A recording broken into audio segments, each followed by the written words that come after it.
Well, I'm living here in a little town. And it's starting to All right, all right. I'm sorry I'm a minute or two late, just trying to get everything together. Take a look at the disclosure, and we're going to get to the 6:33 club today.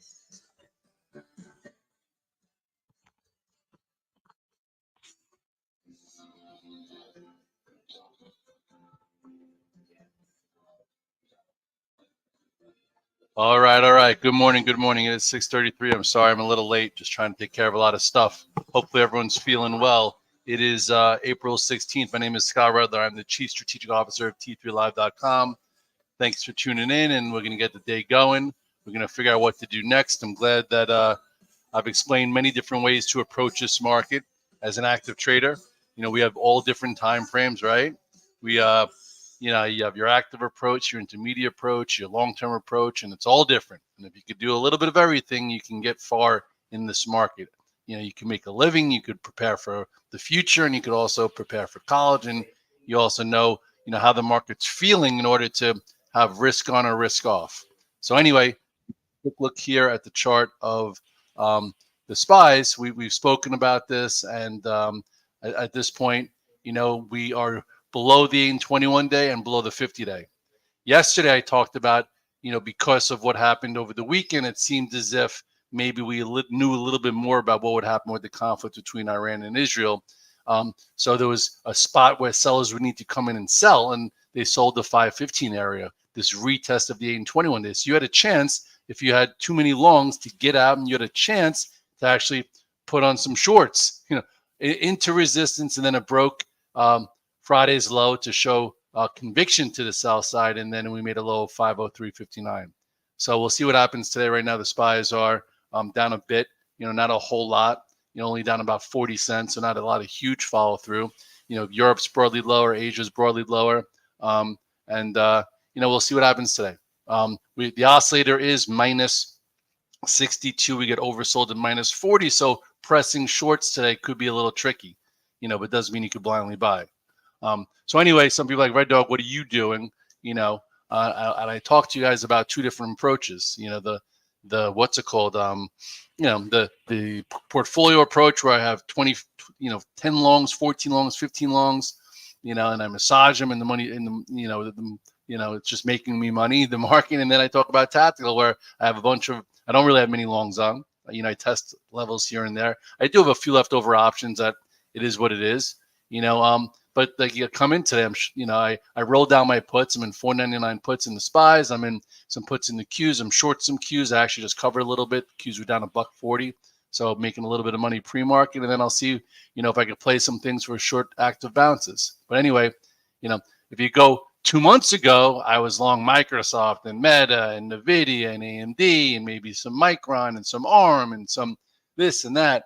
So anyway, we all have a little bit of time to adjust when it's time to adjust. I got comments coming in. Let me just say good morning to some of my dogs. Sam says, what's up? Nugsy says, what's up? Chandra says, hello. Good morning, Alex. Good morning, Sam Robinson. We got Dan Gabrielli in the house. We got Jose. Good to see you from Caracas. Got Tony Wallace, my friend, the teacher.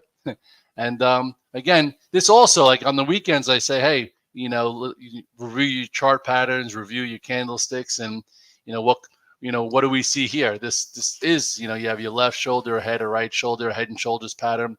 You also have candlestick analysis, where you got sold into resistance, and then a bearish engulfing or igniting bar to the downside that should lead to, I'm hoping, a move to 490 to 492. This is what I'd like to see. And I'm not saying it's going to happen today. It might not happen until next week. Who knows when it happens? But this would be about 6% off the highs. If you look here at the weekly chart, which I showed you when I came in on Saturday. Remember, I came in on Saturday just to refresh. I couldn't trade the close on Friday, and I showed you how, we were breaking this ascending channel below the 10-week for the first time in multiple months. Well, here's 492 to 494. If we see 492 to 494 area, if not saying today or tomorrow, that's when I'll put the first tier of my wife's blood in the street account. My wife, I have a lot of different long-term accounts. I have a 401k, which I don't care. Every month I'm putting money in. 403b, which is for my wife's private practice. Every month she could put in. My son's 529. He's a freshman. I'm not worried about whether we're going to be back at highs in the next 4 years. So I'm going to add, I've already upped the payments. But then the blood in the street account I can't contribute to. It was a state-funded account that she worked at UMD&J. So people ask me, what is that? Because now a lot of people are going to be talking about when does it go to work. It only goes to work with at least 5% off highs. And then I have 4 tiers to cost average it in all the way down to 8%, 10%, 15, 20%, whatever it is. I've put it to work about 15 times, since 2018. We're in 2024. So there's not a whole lot of times it's been put to work, but it was put to work here during the taper tantrum in 2018. It was put to work here during the pandemic, and then even here. It's at all-time highs, and it's in a fixed rider in full cash. So, if you look here now, really, and you take a broad stroke, you would think that we could see 480, which would be retesting the highs from January 3rd. But bottom line is, there's gonna be a lot of trading between now and then. We could probably even be up today, cover some shorts into some weakness, and then we'll see if yesterday's lows gets reclaimed. So anyway, this would be a good spot to start, just in case we don't get to here, So you have to map out levels. At this point anyway, again, going back, here is the candle. Last week I did get a little hurt on Friday. Traders don't talk about getting hurt, right? Same way everyone, puts together their social media life where everything's hunky-dory and rosy. Nobody talks about the work we all do to get our minds right so we can execute with confidence. Well, on this day, looked like we held the lower end of the range, and I had like 5-6 positions on, and I had a pretty bad day on Friday, but at least I got out of the way Friday, so this didn't crush me into whatever this open is. So today I'm coming in feeling good. I'm very flexible. I'm a little short, going to cover some shorts, and I'm going to see if there's anything I could play for mini bounces. The Qs finally broke this level. Look at this bearish engulfing bar in the Qs is too. A little bit of a left shoulder, head, right shoulder. This looked like it was blowing out the right shoulder. This is what got me long a little bit more last Thursday, and then this is what stopped me out ahead of this. Thank goodness. Could have lost 5 times if I, it was like, Red Dog, you're always right. I'm not always right. I just have high probability plays, and I have multiple plans, and I try and execute depending on which way the market's going to go. So this low is what? This is 430.21. So I forgot to put that in yesterday. So that is today's pivot. Does it stay below it? Does it reclaim it? Can we make some cash flow by it, going below it, coming back above it, and maybe trying to like retest an area here? You could see moves like that. And we'll go from there. I think most people from the Alpha team, I know that everyone was really talking about shorting Tesla. They didn't want to miss the trade below 160.50. So I was telling them yesterday, I'm like, if you're worried about missing a short in Tesla, you got to take some. If we open up tomorrow, you got to short more so you can press it through, or take some just in case it opens below. Well, at this point, Tesla is, what are you doing this morning? It's down 3 and change. So, for those who got stopped out of their active trade, if you were trying to play a little bit upside, 167, I told you was your out. Some people got out, some people got short, made $6 yesterday. Now you're getting paid this morning. I would cover a little bit and see. You go to the weekly chart of Tesla, and it looks like if it breaks this spot, you have 152.37. And by the way, people are like, how did this happen? Well, you want to see how it happened? You had a red dog reversal sell up here July 17th, another red dog reversal sell right here on December 25th. And then, it's been trending below the 8-day since. So I don't care how smart Elon is. I know he's an innovator. He's a great U.S. American, whatever you want to call him. Bottom line is when Tesla or a high valuation name loses its halo and below the 8 and 21 day, you don't, you have to get out of the way. I loved, listen, Tesla, this was my big, one of my biggest winners. That was in 2021. Now I don't even really trade, and everyone's trying to make me buy it. But anyway, this is 160.50. So will it stay below there? It might even, be cute today where, it puts a low in and you have to buy it, and then tries to retrace and not make it so easy on the shorts because, it hasn't been the easiest, at times. But here, bear flag, continue to the downside, another bear flag. Here's 152. Anyway, so sometimes you look at the weekly charts to give you a little bit more clarity on what to do and how to do it. But this candle got the bears excited in this one, and now we'll see what's here. Scott, what's the Q's equivalent of the SPY's 492? That's a good question. I would think This 423 is a spot. If you remember, then by the time it gets here, it'll probably be the 100-day. So 423.50 would be a spot, which is another 7 points or so. But I don't think that's 6% off the highs. But the 100-day is right there in the Qs and in the SPYs. The 100-day is right down here. So that's something like that. I would think. Powell speaking today, 115. All right, that might, he might sound a little less hawkish or not. I don't know, but this is again, this is that spot here in the SPYs. By that point, by the way, the oscillator is minus 62, so it makes it hard to really press. So if you want to go to the leadership stocks that tell us what's going on, this was a little dirty yesterday. Nvidia, a little dirty dog. Yesterday, Nvidia, shot out of a cannon early in the morning, and what happened here? Got above 901, couldn't hold it. So, every now and then I'm like, guys, know your sell rules. Hey, what does the sell rules mean? It means that if you can't get above and stay above a prior high, that means, why is this over here? That means, chances are there's no momentum. So you got to get off that momentum tier, right? Can't get above and stay above. You can't, you got to take a tier back. If it all of a sudden takes out a prior low, you better get out of the way, maybe even get short. But at this point, we'll see what happens here. This is 859.37. I know every day there are targets raised on Nvidia and AMD has been getting sold into them each and every time. Maybe today's different, but anyway, what we say, it's down 3 at 856. I'll probably look. I'm much better at playing things from red to green, and we'll see if that shakes out today, where it puts a low in, reclaims 859, and continues to kind of range out. If it can't, then it's that weak. Apple. Everyone was talking about this huge day to the upside. Gave you a little follow through. Yesterday, it was definitely a little tricky. Still, I wouldn't call this a safety stock right now, but it's always good to look at. Right now, what's Apple doing this morning? Apple, it's down 50 cents. I might look at it to go red to green. It was 178. If you remember Friday, I'm like, guys, I'd be a seller at 178 to 80, not a buyer. Why? Because this was big resistance. So hopefully you did sell there. And if you did sell there, hey, maybe it reclaims this little 172.50 for a trade. Listen, when you're tactical, you can take trades. Yesterday, AMD went from red to green, was up $1 fast. And I think in the first half an hour, my entire Alpha team made huge money. And then if you tried to play AMD 3 or 4 or 5 other times throughout the course of the day to the upside, it didn't work, and you could have given back all the money that you had in the setup. So you don't need to keep revisiting. Just take the setup. Now we'll see what happens here. I know there was a double upgrade in AMD this morning. It's up 67 cents. So it's just like nothing so compelling.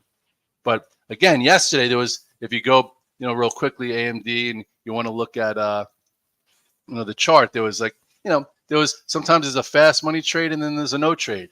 You look yesterday, there was a decent fast money trade in the morning where it reclaimed 161, went as high as 164. That was your first 30 minutes. I make 80 to 90% of my money in the first 30 minutes catching trades based on over motion with pivots, and then it just rolled over. So you don't want to play the rollover. You want to net your money when you can. We'll see. At this point, also, I think gold and silver need some time. Microsoft, it's hard to tell now. Microsoft, look at that big bearish igniting bar to the downside. So I was long Microsoft here, thinking, hey, maybe it's going to take out 431. The market said, So I had to get out of the way, and then at least I didn't get caught in that, big candle yesterday. Same thing with Meta. I was telling you about Meta before. Meta, I was like, yes, Meta's a focus stock. Meta might be able to go. Meta's got a nice little wedge formation. It looked better on here and then got stopped out there, but better than this. Listen, if you're in Meta or Microsoft for the last decade, or Apple for the last decade, or Nvidia for the last 5 years, this means nothing to you. It's a different time frame. I have 8 different time frames. But if you trade actively for a living and you want to check on April 16th, chances are you can't just hold your nose and go underwater. You got to actively approach the market and use your tier system, and know when to be out of the way, know when you could play some levels, etc. I got out of my silver on Friday. I didn't buy it back yesterday. I got out of my gold a little prior to that. I think these things need a little time, but even yesterday, like, hey, if you sold, remember on Friday, I'm like, guys, I think the fever broke in gold, where it's going to put a topping tail in, and it did. So if you sold, it was 223 then. If you sold at 223 yesterday, you said, hey, look, little red dog reversal. It went below 216 and reclaimed it. There was money to be made actively without sitting in a trend like we did from 193, up to there. Now we'll see how long it takes to kind of base out there. So there's times when stocks are making higher lows and higher highs. There are times when stocks need to consolidate, and there are times when they need to correct. And there are times when it's like just really hard and you don't even need to trade them, right? You could sit in your hands as a trader. Yeah, cash is a position at times too. Amazon, Amazon, just depends. If all of a sudden the market starts to get weaker, a little bit, it's, they're going to try and get to everything a little bit. Anyway, we made really good money with Amazon. I sold most of it into that strength. And then yesterday or Friday, I got stopped out of the remainder. And then yesterday it broke the 8-day. So now we'll see, does it hold the 21-day, which it's been above the 21-day pretty much the entire time since the last gap up. So this is an important spot. So I will look at Amazon today. What's Amazon doing this morning? It's down 78 cents below 183. Probably worth a look if you sold it on Friday when it hit. Well, this was what, Thursday? This was Friday. Yeah. So if you sold it, it went at that new all-time high area. Then you have the luxury of trying it back. But if we were to break this, then we've been losing stocks every few days, every few weeks. We've been losing stocks and losing stocks that have special status, losing stocks that have been paying us to sit.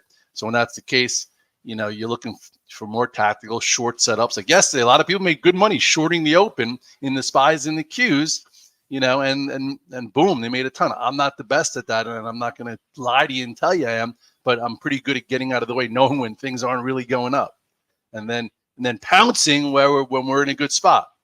So anyway, crypto is probably my biggest loss in the last 4 weeks, believe it or not. I was buying BITO into some weakness, thinking that maybe we could have one more move, that the bull flag in crypto would turn into a move above 71 and 73 and go to 80. Well, guess what? Didn't happen. If you look at BITO, they kind of told you right here on this candle, that all of a sudden Bitcoin was not going to be in a rush to be taking out 3173 or BITO anytime soon. So I actually sold half of my options on this candle, saying, you know what, I was playing for it to probably take this out, and this candle is telling me it's going to need way too much more time. So I did lose money there. But I made really good money down here, and here I just didn't get that extra trade where not every trade's going to work. That's why I was in options, because I didn't want to be just in harm's way of Bitcoin all night long. We trade, if you're an asset allocator and you're putting money in crypto and you're putting money in Bitcoin every single month, you know what, this will help your average cost long term. Do I think that Bitcoin's high is going to be 73,000 over the next 3 years? No. But everyone got really excited about Bitcoin, going to 100,000 this month on the halving, and it didn't happen, obviously. Right here, if you look at Bitcoin itself, this is when, it was looking really good, and I was long a lot also, and then all of a sudden, this happened. And but unfortunately, I guess Bitcoin was put in the, not unfortunately, they was put in the silo of more of a risk asset, not a war, not a inflation, not the end of the world, like kind of gold and silver's been more of like a really good risk asset that, kind of like trades with Nvidia.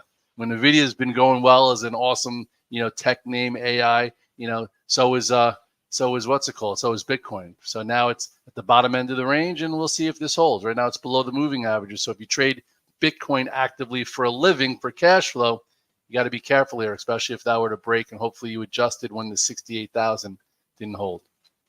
I lost on some options. All right, guys, 6:52, I got to go.